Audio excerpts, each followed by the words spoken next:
Kuna baadhi ya viumbe wanapoonekana katika makazi yetu wanaweza kuvuta baraka na bahati njema, lakini pia kuna baadhi ya viumbe wanapoonekana kwenye makazi yetu wanaweza kuvuta mikosi na bahati mbaya.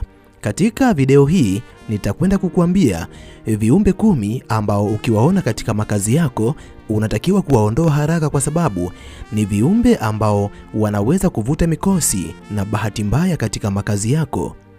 Kama nawe ni moja kati ya watu wanaotamani kujifunza kuhusiana na jambo hili, basi video hii imetengenezwa mahususi kwa ajili yako ili uendelee kujifunza mambo mbalimbali kupitia video zetu. Jiunge nasi kwa kusubscribe katika chaneli hii ya Fafanuo Media. Hapo utakuwa wa kwanza kupata video zetu pindi tunapoziweka kwenye chaneli hii. Hautajutia MB zako, kwani mara zote tunajitahidi kuwa bora zaidi ya jana. Asante, enjoy. Wafuatao ni viumbe 10 ambao ukiwaona kwenye makazi yako hautakiwi kuchukulia poa, kwa sababu ni viumbe wanaovuta mikosi, umaskini pamoja na bahati mbaya. Namba 1, ndege aina ya bundi. Ndege aina ya bundi ni mmoja kati ya ndege ambao wanaogopwa katika jamii mbalimbali, kwani ndege huyu amekuwa akihusishwa na mambo ya kishirikina katika tamaduni za binadamu mbalimbali katika maeneo mbalimbali ya ulimwengu. Jambo ambalo unatakiwa kulijua na kuliweka akilini, bundi anapoonekana katika makazi ya mwanadamu, kwa mujibu wa imani za jamii mbalimbali, ni ishara ya mkosi, na ndiyo maana bundi akiwepo karibu na nyumba ambayo ndani yake kuna mgonjwa, mara nyingi wagonjwa hao hupoteza maisha. Lakini pia kwa mujibu wa shahidi kutokana na tamaduni mbalimbali za ulimwenguni kote, bundi anapoonekana katika makazi yako, wakati mwingine huwa anaweza kuvuta mikosi pamoja na bahati mbaya. Kama wewe ni mwanadamu ambaye hautamani mikosi kuandame, ukimwona bundi katika makazi yako, wala usimuache aendelee kurandaranda katika makazi yako, mfukuze haraka sana. Namba 2, popo. Nadhani popo ni miongoni mwa viumbe wenye sifa zote mbili. Wakati mwingine popo huonekana kama mnyama, lakini wakati mwingine popo huonekana kama ndege. Miongoni mwa sifa ambazo hupelekea popo aonekane kama mnyama ni kwa sababu popo ananyonyesha, lakini moja kati ya sifa ambayo hufanya popo aonekane kama ndege ni kwa sababu popo huruka kama wafanyavyo ndege wengine. Jambo ambalo unatakiwa kulijua na kuliweka akilini, pamoja na kuwa popo ni moja kati ya viumbe vya Mwenyezi Mungu, lakini popo anapoonekana katika makazi yako, yani anapoingia kwenye makazi yako, huwa ni ishara ya mikosi au bahati mbaya inayokuja. Na kama popo akiendelea kuwepo katika maeneo ya ndani ya nyumba yako, inaaminika ana kawaida ya kuvuta mikosi pamoja na bahati mbaya. Hivyo ili kuepuka nuksi ambayo hautarajii katika maisha yako, usimwache kiumbe huyu akaendelea kuwepo ndani ya nyumba yako. Muondoe haraka, kisha muombe Mwenyezi Mungu aweze kuondoa mikosi, nuksi na bahati mbaya ambazo zingeweza kuvutwa na kiumbe huyu katika makazi yako. Namba 3, nyoka. Nyoka ni moja kati ya viumbe watambao. Sifa mojawapo ya nyoka ni kuogopwa na asilimia kubwa ya wanadamu. Pamoja na kuwa mimi si muoga, lakini kiukweli namuogopa sana nyoka. Ninaamini hata mwenzangu na mimi ambaye unasikiliza mada hii muda huu, huenda na wewe unamuogopa nyoka kama mimi. Moja kati ya siri ambazo unatakiwa kuzijua kuhusiana na nyoka, nyoka anatakiwa kuonekana katika maeneo ya vichaka, mashimo au maeneo ambayo yako mbali na makazi ya wanadamu. Lakini nyoka wanapokuwa wanaonekana mara kwa mara katika makazi yako, ni ishara ya mikosi, nuksi pamoja na umaskini.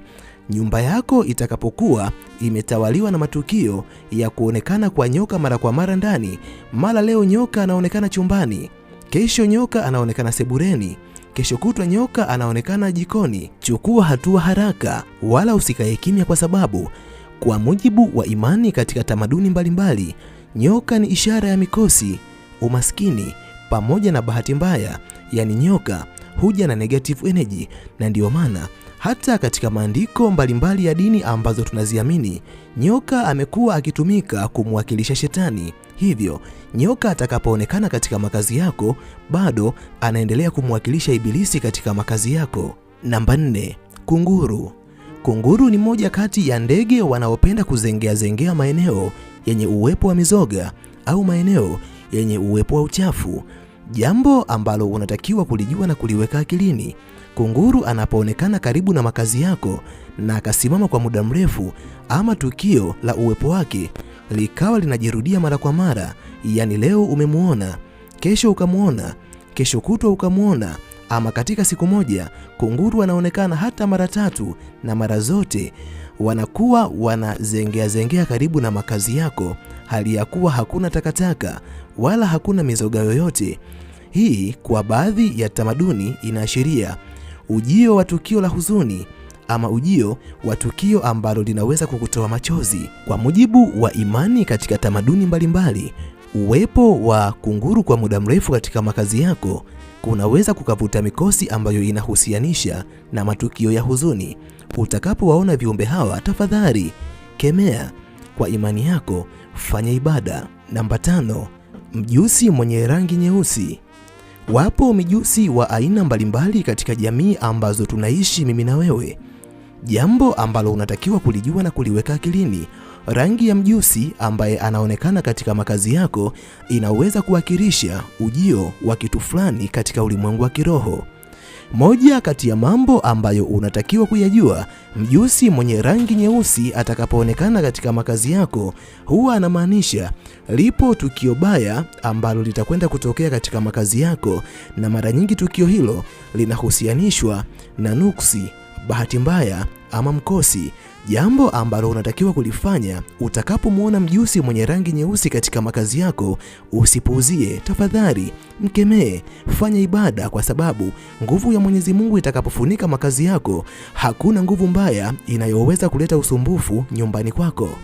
Namba 6, panya. Kama wewe ni mwenzangu na mimi ambao tumekulia kijijini, nikisema panya utakuwa unamjua panya vizuri, lakini hata kwa wenzangu na mimi ambao wamekulia mijini, nina imani panya huwa wanawaona kupitia televisheni au mitandao mbalimbali, lakini wapo wenzangu na mimi ambao panya ni kitoweo. Natania, jambo ambalo unatakiwa kulijua na kuliweka akilini, kuwepo kwa panya katika mazingira yake si tatizo, lakini kuwepo kwa panya katika mazingira ambayo hakutakiwa kuwepo ni tatizo.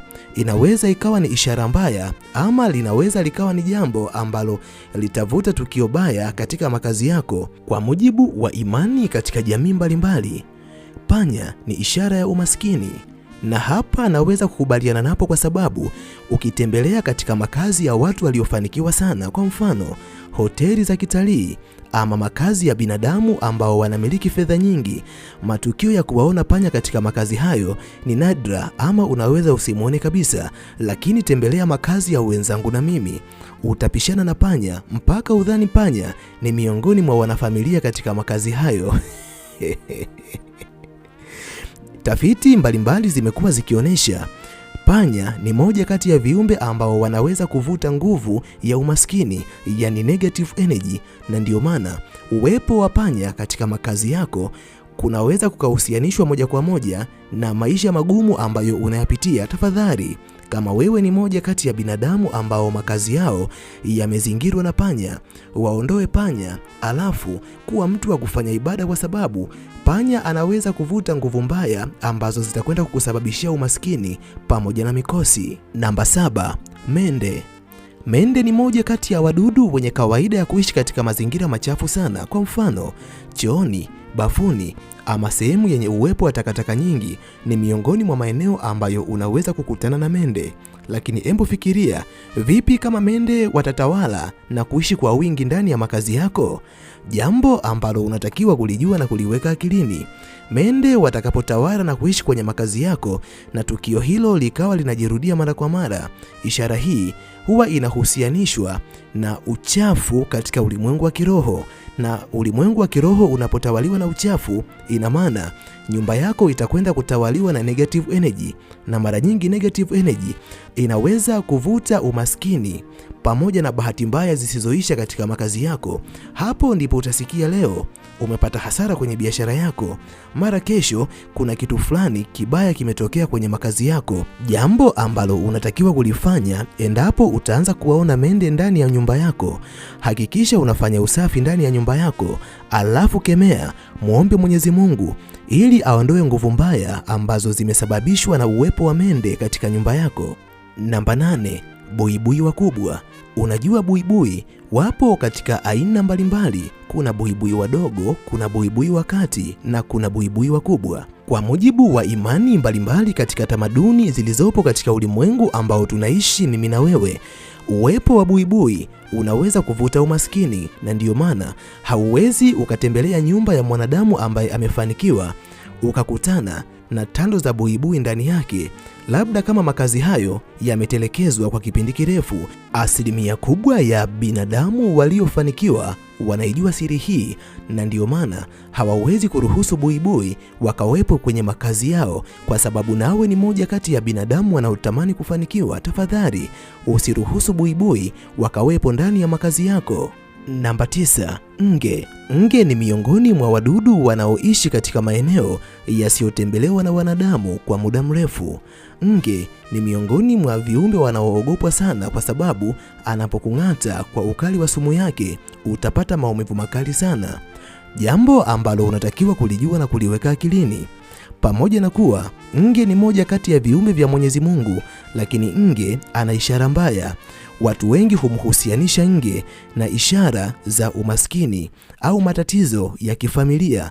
Mara nyingi nge anapokuwa anaonekana mara kwa mara kwenye makazi yako, anaashiria familia yenu itakwenda kupitia matatizo, na kwa sababu nge anahusianishwa na negative energy, basi atakwenda kuivuta negative energy ambayo itakwenda kuleta mtafaruku katika familia yenu. Mtajikuta mnaanza kuingia kwenye migogoro ya mara kwa mara, jambo ambalo unatakiwa kulijua na kuliweka akilini. Penda kufanya usafi katika makazi yako ili nge wasiweze kuishi katika makazi yako. Namba 10, kunguni. Kunguni ni moja kati ya wadudu wanaohusianishwa na uchafu.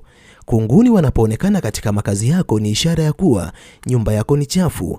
Lakini kunguni wanaweza kuvuta mikosi na umaskini, kwa sababu kunguni wana uwezo wa kuvuta negative energy kwenye makazi yako, na kwa sababu hiyo negative energy ikaweza kuvuta mikosi, bahati mbaya pamoja na umaskini kwenye nyumba yako. Hivyo kama wewe ni moja kati ya wanadamu ambao hawatamani hili liweze kutokea, basi hakikisha makazi yako hayatawaliwi na kunguni. Yapo mengi ya kuzungumza, lakini kwa sababu ya usalama wa MB zako sina budi kuishia hapa.